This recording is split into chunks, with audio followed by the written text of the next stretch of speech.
Hello everyone!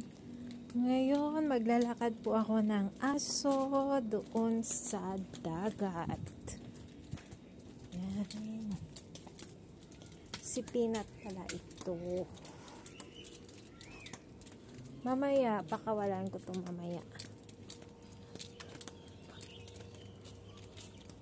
Pringles! Hindi ko na alam kung saan yan si Pringles. Nauna na yata. Ayun yung aso. Si Pringles yan.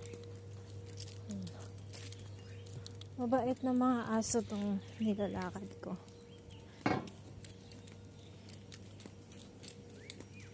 So, ayan. Pinakawalan ko na po yung mga aso.